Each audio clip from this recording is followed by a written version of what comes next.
ये है सशक्त प्रदेश और आप देख रहे हैं एसपी न्यूज 24, सच की आवाज, सच की। नमस्कार, आप देख रहे हैं एसपी न्यूज 24। मैं हूं विवेक सिंह। लगातार सनातन को बढ़ाने के लिए जहां सरकार लगातार मुद्दे उठा रही है, बात कर रही है, मंदिरों को लेकर कहीं ना कहीं आगे सनातन की बात भी कर रही है, तो वहीं नवनिर्वाचन परिवर्तन फाउंडेशन द्वारा कथा का आयोजन किया जा रहा है। साथ ही तटीय भव्य एवं दिव्य महोत्सव का आयोजन सरोजनी नगर पर कराया जा रहा है। नवनिर्वाचन परिवर्तन फाउंडेशन के संस्थापक मयंक दिवाकर द्वारा इस कथा का आयोजन कराया जा रहा है, जहां पर प्रदेश सहित अन्य राज्यों के भी पदाधिकारी शामिल होंगे। अभी हाल में ही मयंक दिवाकर को रुद्रसेना का प्रदेश संयोजक भी बनाया गया है। खास बात करते हैं कथा महोत्सव को लेकर, किस तरह कथा का प्रचार किया जाएगा, प्रसार किया जाएगा, किस तरह सनातन को जिस तरह इन्होंने बढ़ाने का एक मुहिम उठाई, एक मुद्दा उठाया है, सनातन धर्म को लगातार बढ़ाना है। और जिस तरह अभी हाल में ही बांग्लादेश पर हिंदुओं पर हमला हुआ है, तो कहीं ना कहीं सनातन को ख़त्म करने की बात भी की जा रही है। इन्हीं खास मुद्दों के लिए हम बात करते हैं नवनिर्वाचन परिवर्तन फाउंडेशन के संस्थापक मयंक दिवाकर से, ये किस तरह सनातन धर्म को आगे बढ़ाने का कार्य करेंगे और इस कथा के आयोजन से समाज में क्या संदेश देना चाहते हैं। तो मयंक जी, आप द्वारा 5 जनवरी से लेकर 12 जनवरी तक 7 दिवसीय कथा का आयोजन किया जा रहा है। तटीय भव्य महोत्सव है, एक दिव्य महोत्सव का भी आयोजन किया जाए, जिसमें 500 लोगों को सम्मानित भी कार्य करने का काम किया जाएगा। किस तरह क्या विचार आया, क्योंकि 7 दिवसीय कार्यक्रम कथा का आयोजन, उसके बाद 500 लोगों को सम्मान समारोह करना, और उसके बाद सनातन की बात, क्योंकि आज सरकार भी सनातन कहीं ना कहीं बात कर रही है, सनातन को बढ़ावा दिया जा रहा है। मगर एक चीज़ बहुत देखा जा रहा है कि अपने देश में विदेशी कल्चर को ज़्यादा अपनाया जा रहा है, और जो विदेशों में है वो अपने भारत देश की कल्चर को विदेशों में अपनाया जा रहा है। ऐसा क्यों? सबसे पहले बहुत बहुत धन्यवाद विवेक भैया आपका कि आप अपने चैनल के माध्यम से हमारी इस बात को आगे बढ़ा रहे हैं। और मैं जितने दर्शक भी इस चैनल के माध्यम से जुड़े हुए हैं, मैं उनसे कहना चाहूँगा, जैसे विवेक भैया ने बताया कि विदेशी कल्चर हमारे भारतवर्ष में बढ़ता चला जा रहा है। आज की डेट में आपने देखा होगा कि बच्चे कहीं ना कहीं फिल्म देखना, मनोरंजन, विदेशी परिधान को पहनना और वहाँ के त्योहारों को बनाना बढ़ावा दे रहे हैं। साथ ही परिवार के जो बुजुर्ग लोग हैं या पेरेंट्स हैं, वो कहीं ना कहीं परेशान रहते हैं कि हमारे बच्चे बात सुनते नहीं हैं, हमारा कहना मानते नहीं हैं। कहीं ना कहीं उसके पीछे संस्कार है। मैं एक बार आपको याद दिलाना चाहूँगा, जब अंग्रेज़ों ने और मुग़ल शासकों ने हमारे इस भारतवर्ष पे आक्रमण किया था, उन्होंने सबसे पहले हमारी संस्कृति, हमारे मंदिरों को तोड़ा था। क्योंकि उनका कहना है कि अगर किसी भी धर्म को आपको मिटाना है, अस्तित्व से बाहर पहुंचाना है, तो आपको वहाँ की संस्कृति को बिल्कुल ख़त्म कर देना पड़ेगा। वही काम मुग़ल शासकों और अंग्रेज़ों ने किया था। क्योंकि उसका जीता जागता सबूत है कि टूटे हुए मंदिर, हमारे मूर्तियों को मिलना, जिस प्रकार संभल में देखा कि 8 कुएं मिले जिसमें खंडित मूर्तियां मिली। मैं यही विचार कर रहा था, अभी हाल ही में बांग्लादेश में हिंदुओं पर अत्याचार हुआ, वहाँ के हिंदुओं को भगाया जा रहा है। यही अगर हम आज एक नहीं हुए, हमने अपने भारत में सनातन धर्म की स्थापना पुनः नहीं करी, तो यो हाल आज बांग्लादेश में हुआ है, वही हाल हमारे इस हिंदुस्तान का भी होने वाला है। मयंक जी, आपने एक बात कही कि अंग्रेज़ों ने और मुग़लों ने धर्म को नष्ट करने की बात कही है। अगर देखा जाए, अंग्रेज़ों ने तो विशेषकर नहीं, जितना मुग़लों ने धर्म को हटाना चाहा, संस्कृति को हटाना चाहा, अंग्रेज़ों किस तरह, क्योंकि वो तो शिक्षा को लेकर आगे कहीं ना कहीं भारत देश में भी बड़ी कृतियों मिटाया था, जहाँ पे शिक्षा को लाया था, उनका बड़ा योगदान रहा शिक्षा के लिए। तो किस तरह आप अंग्रेज़ों को कह रहे हैं कि धर्म में उन्होंने धर्म हटाने का काम किया? देखिए, सबसे बड़ी बात, अंग्रेज़ों ने कुछ चीज़ें उनकी जो ठीक थी, शिक्षा का महत्व ज़्यादा दिया, जो कुरीतियाँ थी हमारे यहाँ पे उनको मिटाने का काम किया। मगर कहीं ना कहीं उन्होंने भी मंदिरों पर जोर ज़बरदस्ती से, जैसे कि उन्होंने जब देखा कि हमारे हिंदुस्तान में मुसलमान और हिंदू आपस में बैर बनती नहीं है, तो उन्होंने भी कहीं ना कहीं मुसलमानों का भी सहयोग किया, भारतीय संस्कृति को दबाने का कार्य किया। कई ऐसे किले हैं जहाँ पर हिंदू मंदिर थे, उन्होंने अपने गिरजाघर बनाए। कई ऐसे मंदिर हैं जहाँ पे गिरजाघर बना है। आज भी बहुत सारे ऐसे किले मिल जाएंगे जहाँ पर अंग्रेज़ों की कब्रें बनी हुई हैं। तो कहीं ना कहीं उन्होंने भी हमारे मंदिरों पर, हमारी संस्कृति पर उन्होंने रोक लगाने का कार्य किया। मेरे पास विचार आया, क्यों ना हम पुनः निर्माण, इस भारत का पुनः निर्माण करें एक भारतीय संस्कृति के माध्यम से।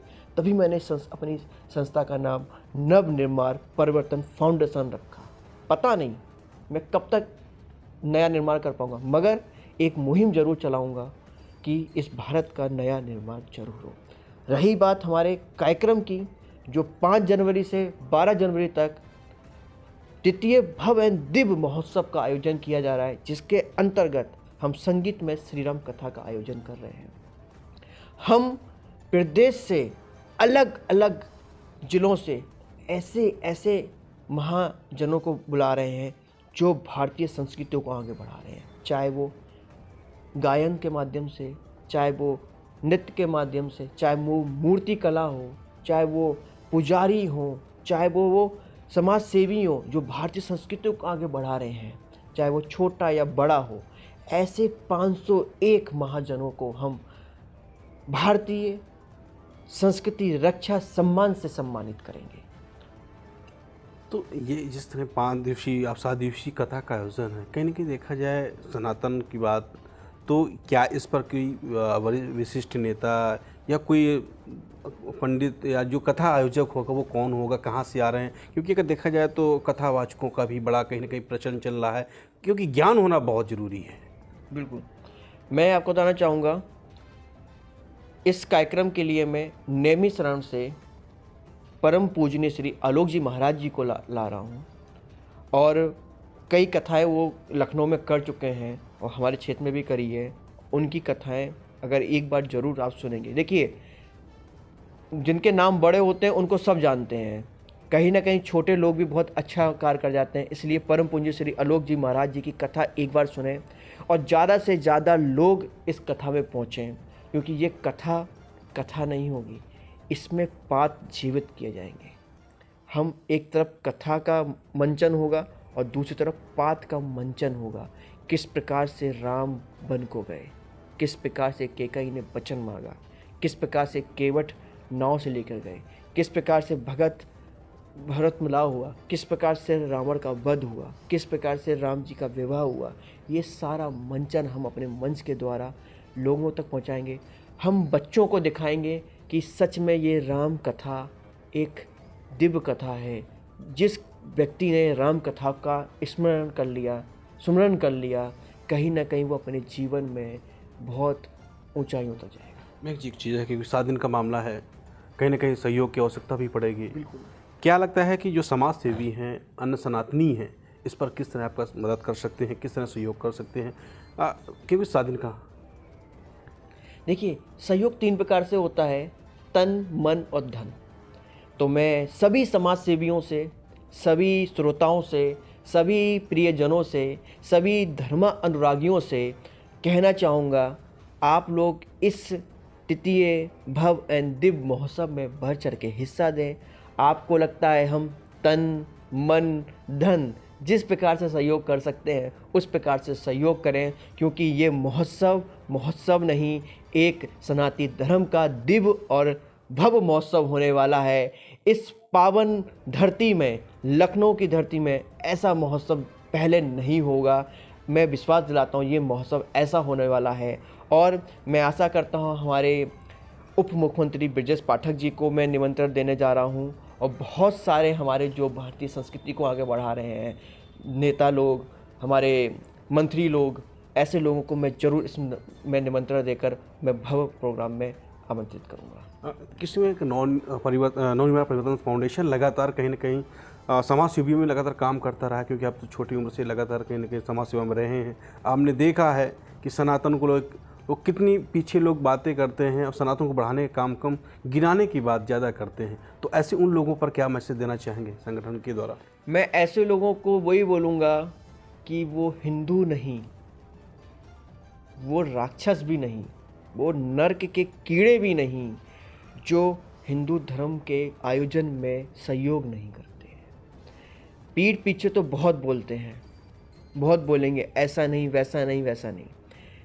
जब खुद के परिवार पे आँच आती है, जब खुद का घर जलता है, तब लोगों को पता चलता है कि सच में हमारा घर जल रहा है। ये देश हम सबका एक परिवार है। और मैं आपके न्यूज़ चैनल के माध्यम से उन सभी विरोधियों को आगाज़ करना चाहता हूँ, इस भारतवर्ष की एक भी धार्मिक ईंट को क्षति पहुँची, ये मयंक दिवाकर आगे खड़ा मिलेगा।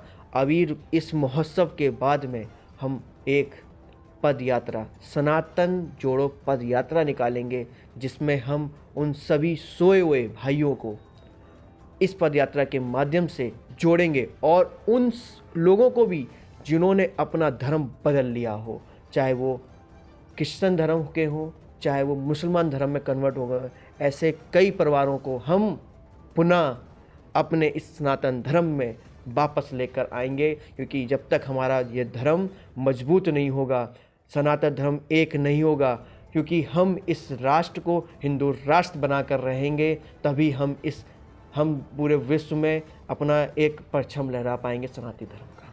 तो क्या लगता है इस मुहिम जो आपने पदयात्रा की मुहिम शुरू करेंगे, उसके बाद तृतीय कथा का आयोजन भी कर रहे हैं, किस हद तक आप देख रहे हैं कि इस मुहिम को सफल बनाया जा सकता है? किस तरह अन्य सामाजिक संगठन के आपके साथ खड़े नजर आएंगे? हाँ, बहुत सारे सामाजिक संगठन मेरे साथ में खड़े होने लगे हैं। मुझे नहीं पता था, जब मैंने शुरुआत की थी इसकी, तो मैं बिल्कुल अकेला था। जैसे जैसे मैं लोगों तक प्रचार करता चला गया, काफ़ी समय सामाजिक संगठन और बहुत सारे धर्म संगठन भी मेरे साथ में मजबूत कंधे से कंधे मिलाकर कर रहे हैं, बोल रहे हैं कि मयंक बेटा तुम आगे बढ़ो, हम तुम्हारे साथ हैं। सबका सहयोग मुझे मिल रहा है और मुझे पूर्ण विश्वास है बहुत जल्दी हम अपने भारतीय संविधान या भारतीय संस्कृति को एक मंच तक लेकर जाएंगे, और एक इस भारतवर्ष को हम एक उदाहरण के तौर पर देंगे कि ये भारत संस्कृति एक ऐसी संस्कृति है, अगर चाह ले, क्योंकि ये प्रेम और सद्भावना की संस्कृति है।